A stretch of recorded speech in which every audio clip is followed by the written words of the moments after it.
everybody, and welcome to the Nora Seroussi show. Tonight I have a surprise for everybody. I have a special guest. I have His Excellency David Saranga, who is the ambassador to Israel in Romania. Welcome, Baruch haba. Thank you, Nora. It's a pleasure. I'm not going to impress everybody with my Hebrew because it's not so good. So the few words I know I will throw in and out here and there. And I told you that we do the show in English because when I speak Romanian, they make fun of my Romanian. It's pity I didn't know that earlier, since I took grammar lessons the entire afternoon. Oh, did you really? I'm very... No, I didn't. Bravo. I should be doing that. But I haven't. And if I tell you that my son speaks really, I think, perfectly. I mean, he didn't when he started kindergarten at Lauder. He speaks beautifully. And he corrects me. But I honestly did not learn Romanian in school. I learned it on the road. I moved here. How do you build this? How do you do this? And that's how I learned the words and to communicate. And if I do an interview, usually they're giggling because of how I pronounce it or how I say it. But I'm trying. And people appreciate that I'm trying. Like in Israel, when you try to speak Hebrew, and my Hebrew also is not amazing, but I'm making the effort. And people appreciate that I try. So you can relax. It's in English. Thank you. So welcome back Thank to you. Romania, because I understood you were here so many years ago. Yeah, I've been here 20 years ago, between 97 and 2000. This was my first mission abroad as a diplomat. I was the vice ambassador, the deputy ambassador here in Romania between 97 and 2000. A great experience. A great experience, and back then I had the opportunity to study the language, which I love, which I adore, and I think it's a huge advantage when you speak the language, not only because of professional issues, also in order to communicate with people. If a diplomat wants to have an experience, a good experience in the country where he serves, he must speak the language. I would think so. I agree with that. And I'm impressed that you learned it. I found that only... Actually, you know when I found out you were here before? When we met 2 weeks ago. Yep. At the Chamber of Commerce. So I'm going to tell you something probably you didn't know. Please. So it was the 29th anniversary of the Romania-Israel Chamber of Commerce. I was the honorary ambassador for the Romania-Israel Chamber of Commerce when they did the 20th anniversary. I didn't know that. I know you didn't know that. So we had a beautiful event in the chandelier room in the Chamber of Commerce, the one on the corner near Uniri. It was lovely. And then you said to me, oh yes, I know about your suits, the Seroussi suits from 20 years ago. And I was like, you do? And that took me by surprise. I was like, and then I asked you, why aren't you wearing it? And you said, because I moved back to Israel. I said, oh, that's a good reason. And you asked me which one I wear. Well, yes, I wanted to check tonight, and by the way, he's not wearing my suit. I'm not going to mention the other people because it's my competition. But next time, if we do something, I'm sure when I'll ask him, I have a feeling I know the answer already. Yeah, but back then I remember the place where I used to buy my suits were at Seroussi's. That's your father's place. Did you ever meet my daddy? Yeah, of course. Yeah? Of course. I came here... Actually, it's about 14 years now. It's a long time. And it's going quick. And yes, I agree with you. I mean, I love the language. Okay, I'm not so proficient, but I love the people. I love the energy. I love the food. On the whole, I really love the food. There's one or two I can't get into, but the rest of it, I love the food. I love the music. I love the atmosphere, you know? And I've said it before, for a cold country, it's unusual because usually they're a bit more stiff and very solemn. But here, you don't feel that. I mean, it's a lot. Yeah, I think you and I maybe will. I said it's a lot like Israel. People said, what do you mean? I said they have a joie de vivre. Now, the Israelis, in my opinion, it's different because they always have the threat over them. And they live every day to the fullest. And that's my feeling when I'm there, and I understand it, and I appreciate that. The Romanians also have that joie de vivre and that living the life to the fullest. So I can see why the Israelis love to come here. You're right. You're and right. Romanians like to go to Israel because it's very similar. That's what I wrote for the tagline tonight. That's true. Last year, 106,000 Romanians visited Israel, and this year we're expecting more than 130,000 Romanians who are coming to Israel. If in the past, the main reason Romanians used to visit Israel was because of religious reasons, visiting Jerusalem, the holy places, etc., etc. Today we see a different trend. Yes, people are still coming to Israel in order to explore and to visit the holy places, but you see also big numbers of tourists who are coming to visit the modern part of Israel, mainly Tel Aviv, Haifa, Eilat, all these places where you can enjoy good food, nightlife, a nice atmosphere, and as you said, this desire of people to live, the beach, etc., etc. And the fact is that you can combine them both. You can see the history, the traditional part of Israel, but at the same time you can see also modernism, and the combination of the two makes Israel as a great destination for Romanians. It is very special. I have done the Masada and the Dead Sea and Jerusalem and the part of the history itself. And it's amazing when you sit and you think about it. And then you go to the new side. Tel Aviv is just, well, people, I want to tell you, Tel Aviv, you don't know anything about hopping. Hopping. New York, another New York, except on this side. Busy all the time, people, food. It's terrific. People go there and they're attracted to it if they want that kind of action. That's true. I was born in Tel Aviv. I was born and raised in Tel Aviv, and still, before coming to Romania, I lived in Tel Aviv. This is the city I feel connected to.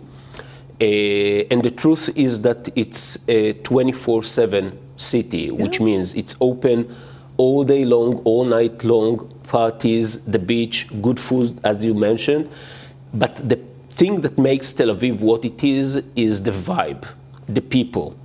And this is only a place that you can experience while you are there. I love it, and especially in the summer.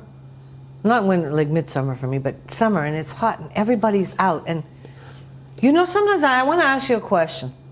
You go down to Dizengoff, the cafes are full. And I said, doesn't anybody work? I'm so curious about this. Am I the only person that asked that? I wish I had the answer. I asked myself the same question. Oh, you did? Of course.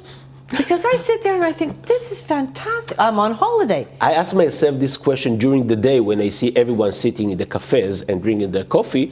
But I ask myself also the same question during the night because they are partying all night long. And I ask myself, don't they have to get up tomorrow morning in order to go to work? Hello? Okay, you're asking from a work point of view. I usually go there on holiday. So I'm like, okay, I'm on holiday. It's normal. I sit in the coffee shop. It's packed. Lovely. Okay. Nobody works. Great. I can imagine from your point of view, don't you want to get up tomorrow? Because it's already like 2 o'clock. And that's another thing. It is one of the most child-friendly cities, countries actually, I've ever been to.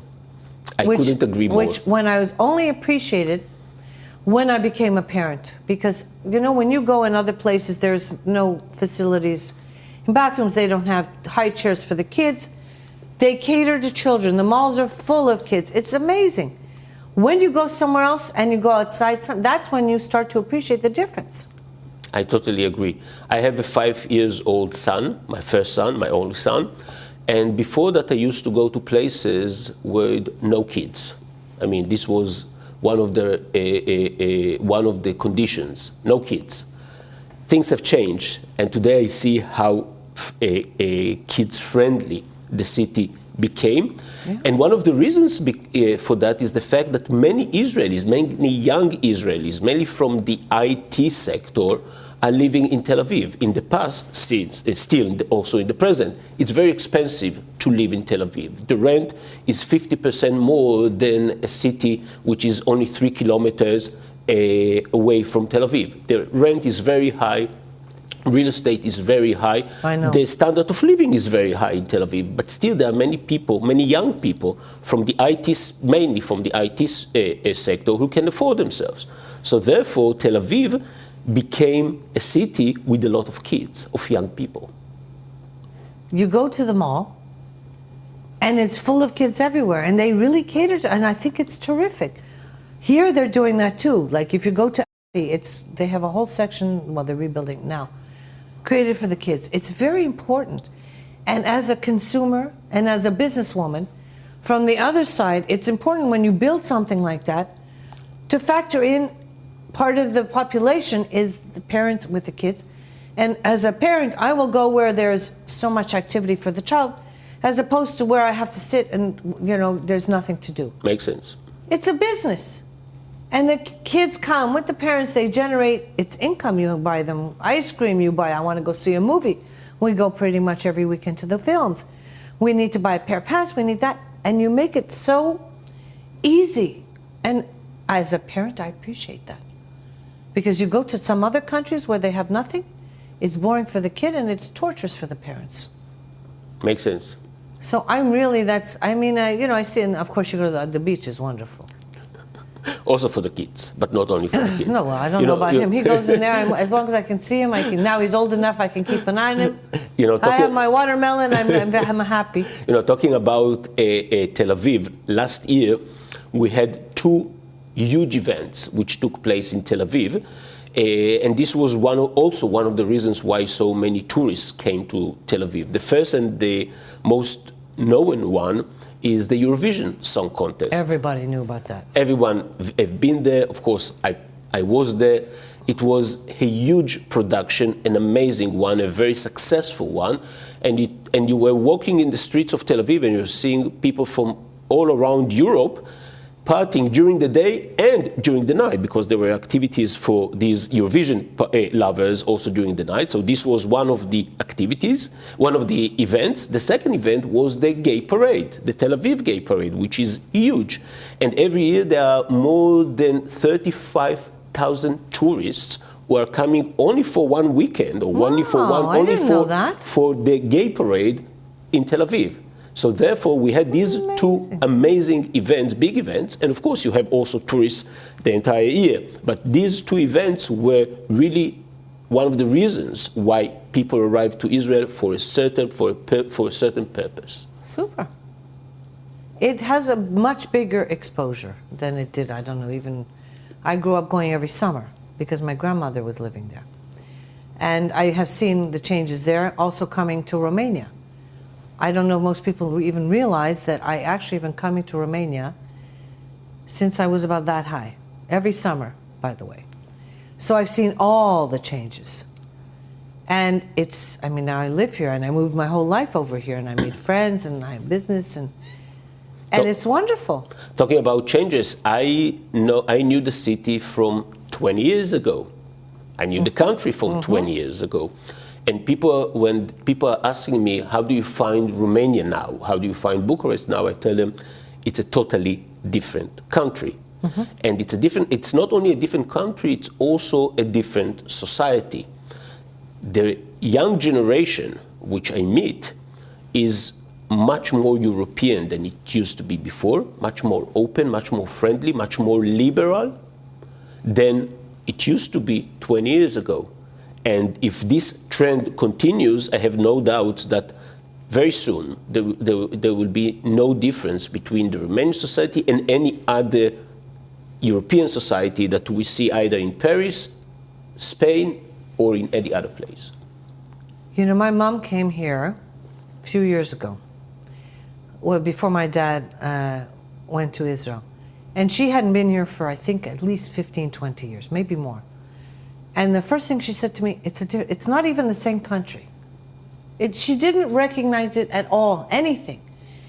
And I honestly, I moved here, as I said, 14 years ago. Before that, it would have been very difficult for me, especially, I lived in LA. I lived in Beverly Hills, I lived in London. To come here was a bit of a culture shock. It was completely different, and it took me a while to get used to it, you know, into the rhythm, into the mentality is different, the whole attitude is different.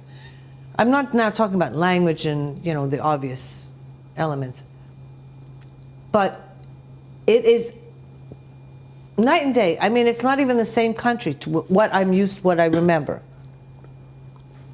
So my mother was like, we took her everywhere because I was like, Mom, look, this is like, it's completely, I said, Mom, it's like, she said, it's like coming to another country. And I can understand that because don't forget, we used to come every year and I've seen all the changes for the better. It is much more open because people can travel. In those days, I remember it very well. They had this small percentage that could travel. You had the small percentage that could go out, and the rest were never allowed. There was no exposure to the outside. Since the change, people can now afford to travel. They go out. They see how other people live. It's not just what they see on TV or what they were allowed to watch on television. There is a whole world out there, and I always encourage the young people get out. But the thing that surprises me is that still some of the young people don't speak English. And I know this from when I go out to talk, to here, to there, I go to, and I said, I'm surprised because when you go out, you need to speak a certain amount, a minimum. There has to be a minimum that you can communicate to the ticket agent, you communicate on the plane. Some of the young people don't speak English, and that for me is surprising. Did you notice that?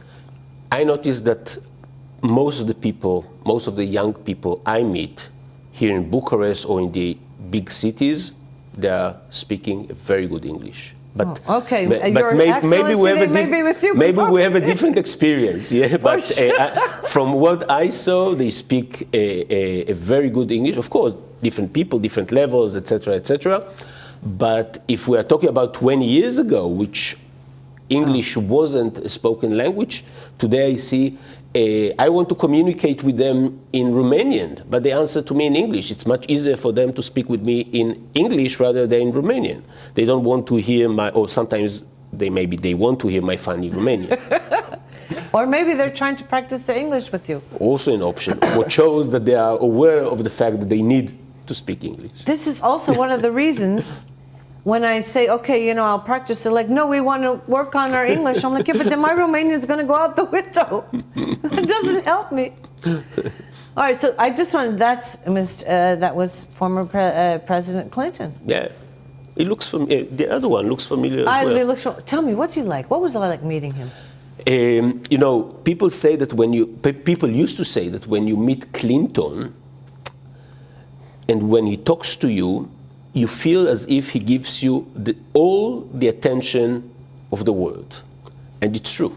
When he speaks to you, you feel that he is concentrated in the person he is talking to.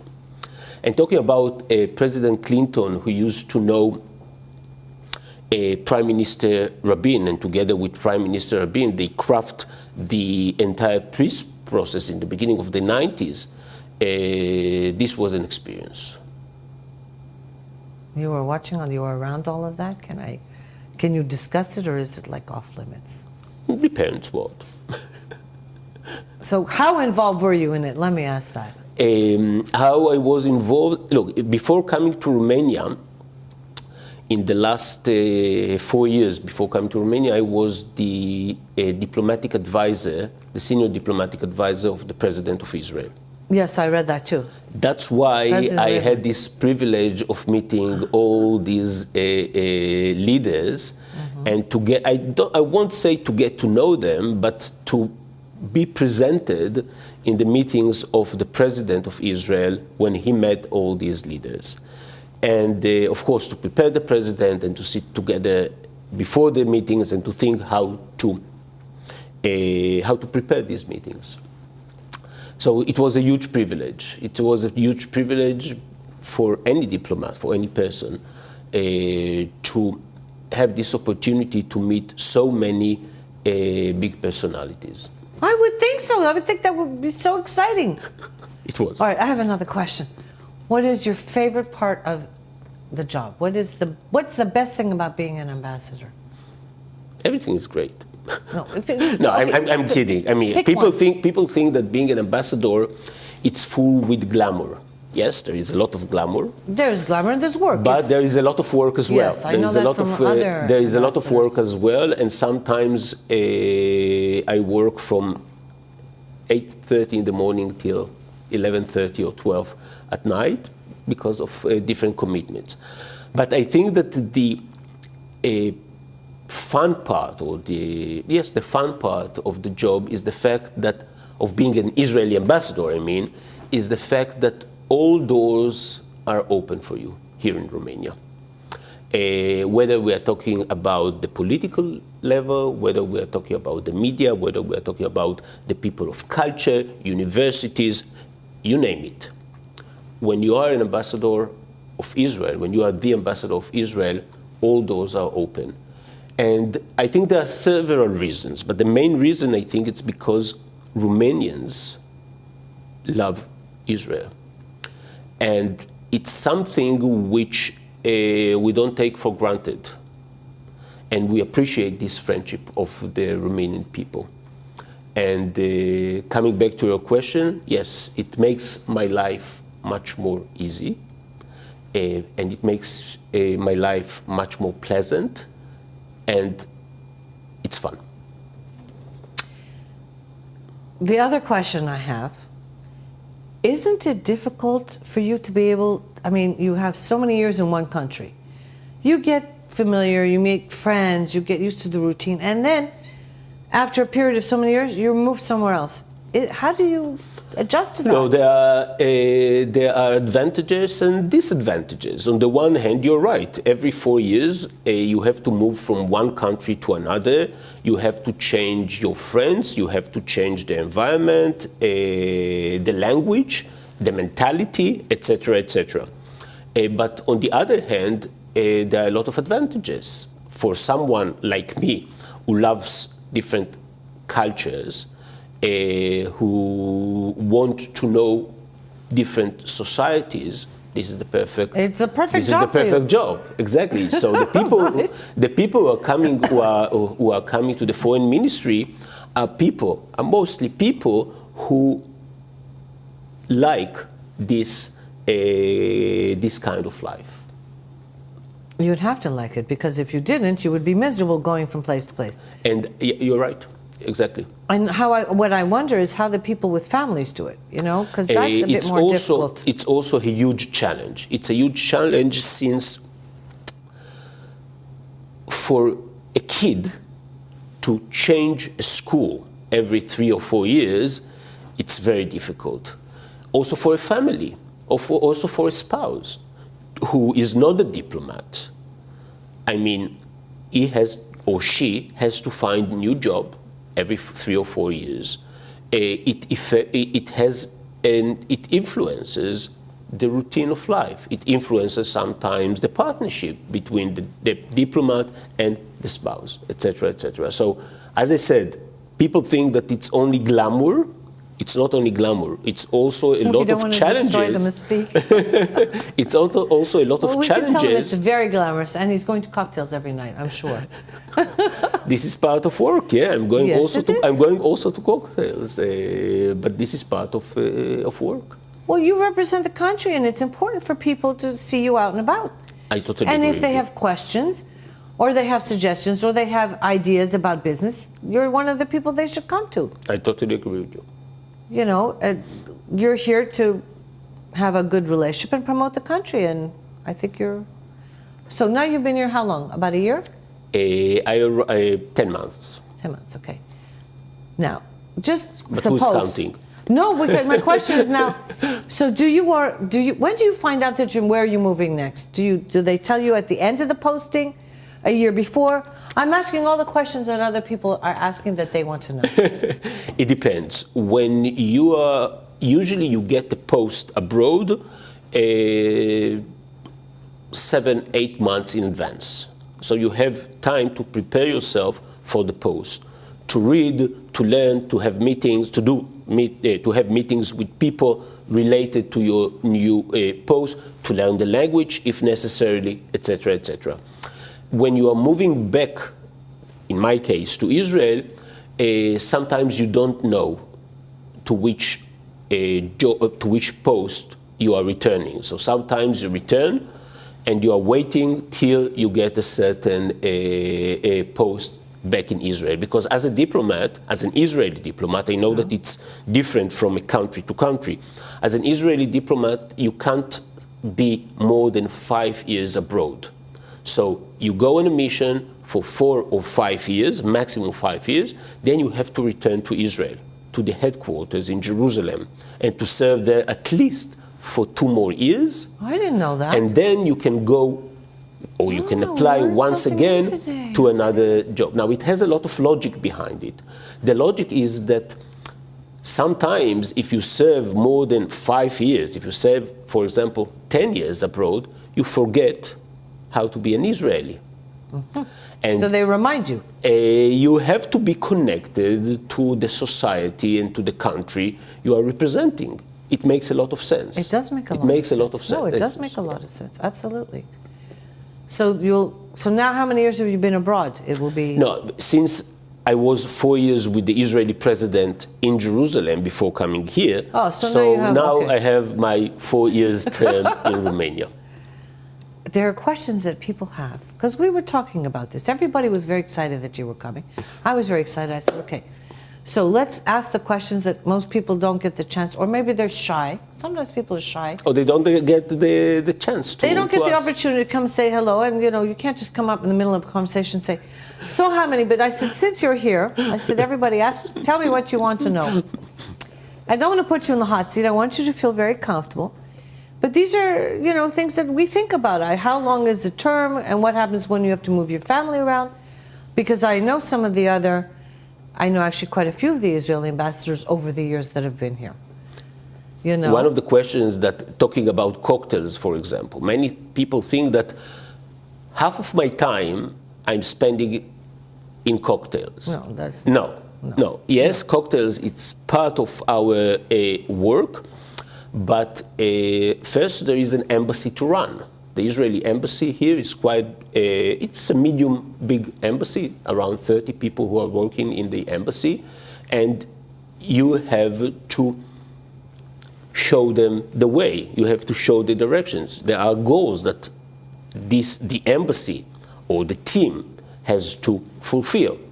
And so big part of my time, it's not only representing, it's also managing the team I have, or being together with them and doing things together in order to achieve the goal you just mentioned, to be the best representative of the Israeli state.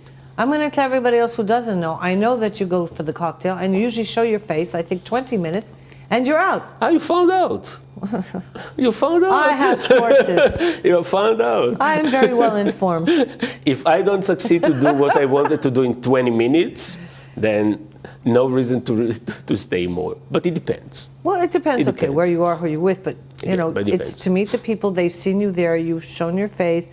You've made your presence felt. People can approach you. And that's another thing I want to tell you. And I won't say, but I've had an experience with one ambassador in the past who really was not so approachable. And I think I'm friendly enough. I mean, I don't like to get in I introduce myself and this and that, or somebody usually will introduce me. But it's, I think, a very big negative for an ambassador to have a bit of in this position, because you have to be receptive to people. And that was the only time I've ever had that experience, and I was actually disappointed, and I was a bit surprised. Because the only time it's ever happened to me. I usually give this example, I say at the end, or at the beginning and at the end, we are human beings. And if one wants to connect with another, you have to be friendly. It's true in our private life, but it's true also in our professional life. And this human connection, this is the key element to a success in any job, but especially when we are talking about diplomats. If one succeeds to create this human connection with his counterpartner, this is the 80% of the secrets. 100% I agree with you, because I've seen when it works well, with the ambassador and the embassy, and I've seen when it's a bit tense and it doesn't work so well. And it affects everybody, and it also affects the people outside looking in. Because sometimes you think it's just me, but then I watch, and I just sit quietly and I watch it. And some people are actually, I think, maybe not as well suited to the job. Now let me think very carefully before I put my big foot in my mouth. Some people probably aren't as well suited to the job as they think they are.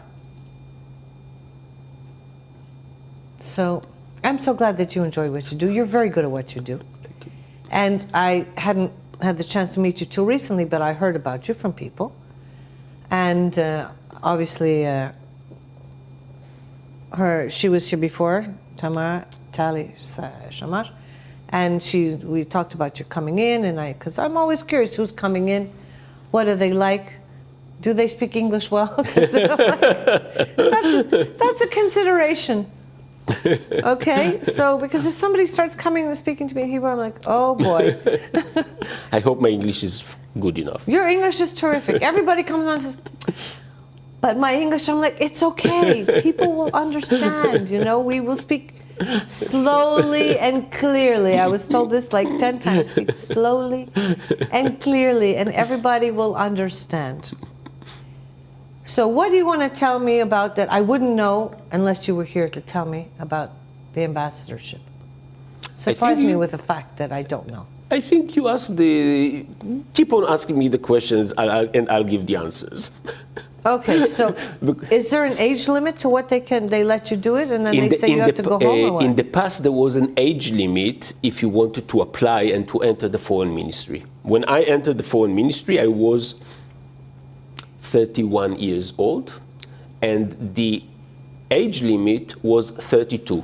If you were older, oh, you were old. They were like, oh, I don't know, he's on the border. If you were older than 32, you couldn't. Seriously, why? Enter the foreign ministry. Why? These were the rules. But I want to know why. I don't know what were the rules.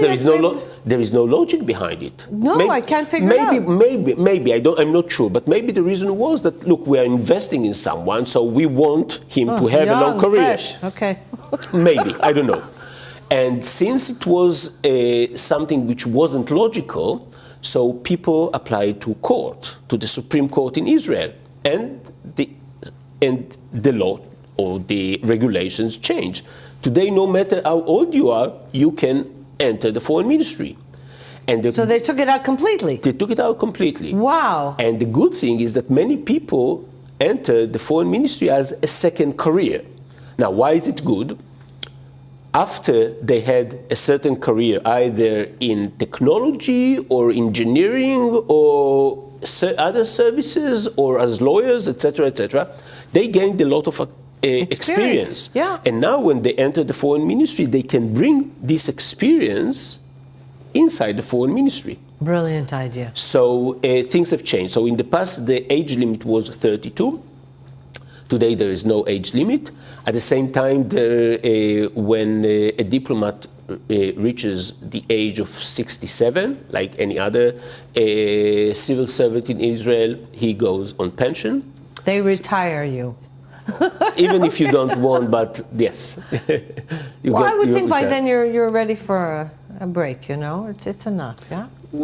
Depends. We spoke about it earlier. It depends on your energy. There are people who were born tired. There are people who doesn't matter how hard they work, they are full with energy. So it's very subjective. The other day we were writing on my WhatsApp and they said, what should we write? I said, born busy. And they were like, what? I said, born busy. That's exactly it. And I had a big birthday this year and said, are you going to retire? I'm like, no, Dolly, I'm not going to retire. I'm going to retire when they put me 10 feet under. Till then, I have so many things to do.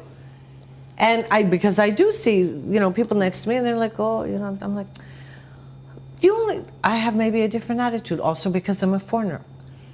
You have one life. I don't believe in the before and the after. We don't, connect to that. What I'm going to do is when I'm here on the planet now, and I want it to count for something and to make a difference for people, so retire is like, in my book, personally, much later. Somebody else is like, to do what? And I was telling you, I said, to do what? To sit home, watch TV, and I will get crazy. I will become really like crazy. So, no, it's not something we do. So then, now my next question. So after they retire, what do? Depends on the person. There are people who are looking for a new career or a different career. Other might go to the academia. Others are sitting at home with the families. With the grandchildren and enjoying them. It depends. It depends on the person. It depends on the person. Now, I have a theory that people should travel a lot when they're young. I'll tell you why. Because I've heard this in America a lot. They're like, oh, when we retire, like 65, we're going to travel. I told them, you know something? I don't understand your attitude. And they said, what do you mean? I said, because you're so tired. Let me tell you, I took Joseph, we went to the Coliseum. There's a lot of steps there. I do not want to be doing that when I can't get up the steps. I want to be doing when I have power. So I said, you have to think about every year to go see something new. When you have strength, I know now that I will never see Machu Picchu. I've accepted it. It took me time, but I have accepted it because I will drop dead going up and down. There's no way. It's not going to happen. You know? I would have loved to have shown my kid that, but it's not going to happen. I should have done it 25 years ago. So I encourage people to go out and to see and to travel now, because if you wait and you do everything later, sweetheart, you don't have the powers. I have my theory is a bit different. I think that you should travel while you are young, but you also should travel while you are mature. No, always. I mean, but especially like I'm saying, the physical stuff, you know. I can go till I'm 90 to sit in Paris and have a croissant, and that is not a problem. I'm just not going to be able to climb up to the Eiffel Tower and back. Let me put it that way. That is not going to happen. That's so optimistic. So now, I heard, now we'll get serious about some of the business, because I'm sure I can mention it, but I think it's a wonderful thing that the embassy did. They put money for a hospital. I heard. Every year, every embassy is organizing a reception for, talking about cocktails, for the Independence Day, for the National Day. This year I decided to do something different. We decided at the embassy is to take the funds, to take the money, to take the budget, which aim was to organize a big reception. You know, every year we have. I know they do it at the. We have 1,000 people who are coming to celebrate with us our Independence Day. And this year we decided to do something much more modest and to take this budget and to donate the money to the Jest Viața, an organization which is building the first oncological pediatric hospital in Romania. And to tell you the truth, I felt that we did something good. We did something good. No, kol hakavod. I say bravo, and I was actually very proud, and I was thrilled to read that. And I thought, you know, this is something. You know, I got a lot of phone calls of people telling us, "What about? I wasn't invited to your event this year." I said yes, because there is no event this year. And I also sent a letter to all my colleagues, to all other diplomats, all other ambassadors here in Bucharest, telling them this year no reception for our Independence Day, but feel as if you contributed your share in our activity. Very nice. That was your idea? Of the team. Yes. Yeah, of the team. I think it's great. You know, I think it's terrific. And if we got a bunch of people together to do that, it'd be terrific. And I hope that other embassies, other ambassadors, other companies or enterprises will do the same, because at the end, you know, we go to many receptions, we are eating, drinking, that's fine. But at the end, if we take these funds and we do with these funds something tangible, something that can help the others. You can't compare. I think it's wonderful. I always say in a country, the most important things are the health of the people, the education of the people, and the security of the people. And that's where you have to focus, because everything else, in my opinion, comes after that. And I have discussions with people because we have then, the state and the church, and I believe in, religious freedom for all, but there are other priorities in my opinion. Also, again, it's different for me now as a parent. 20 years ago, I may not have thought like that, but when you grow up and you have responsibility, you have to then look at things differently. So I wanted to tell you, I was very touched that they're doing that, because they do need hospitals here, they need children's hospitals here. And it's such a lovely gesture. Many people are saying that this is something that the government should do. And I always try and take examples from Israel. Yes, in Israel also the government is constructing hospitals, but many of the funds to the hospitals, or many hospitals are also doing fundraising in order to upgrade their services or the services they are giving to the citizens. So at the end, it's true, it's the responsibility of a government, but at the same time, if society can help, then we have a win-win. I've seen what they've done in Israel.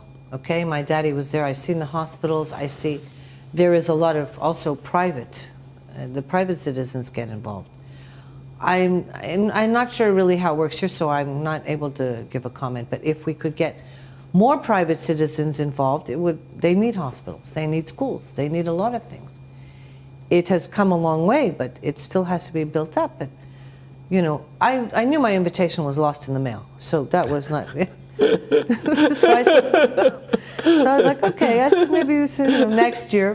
One day I'll ask about it. But now I feel much better that you told me, so I don't. We had no reception this year. But as I said, feel as if your invitation, or by not inviting you, you contributed your share. You're good. By not inviting me. Did you hear that? By not attending. I thought that was lovely. By not attending. By not attending and by not inviting me, I actually helped contribute to this. Your share. Wow, that was real. People listen and learn how to be a diplomat. This is why you are where you are today. Oh, bravo. I could learn a lot. You know what my problem is? I could never be a diplomat. You want me to tell you why?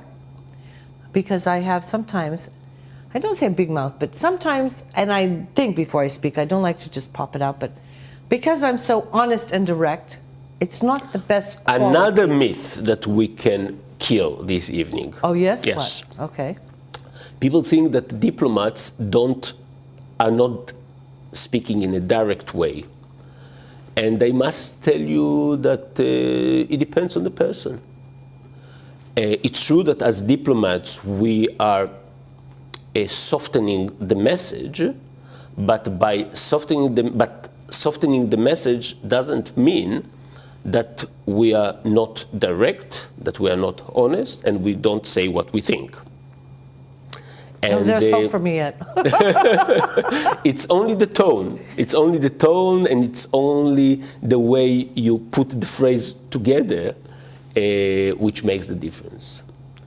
I tell Joseph that. I go, it's not what you say, it's how you say it. And he goes, well, when he was younger, he said, what did that mean? I said, now he gets it.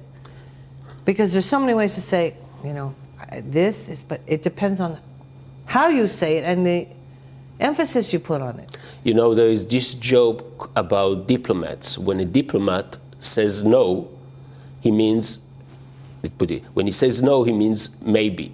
When he says maybe, he means no. When he says no, he's not a diplomat. I like it. Okay, I didn't even know there were diplomat jokes, so now I'm going to learn something else. Not too many, because usually diplomats are serious people.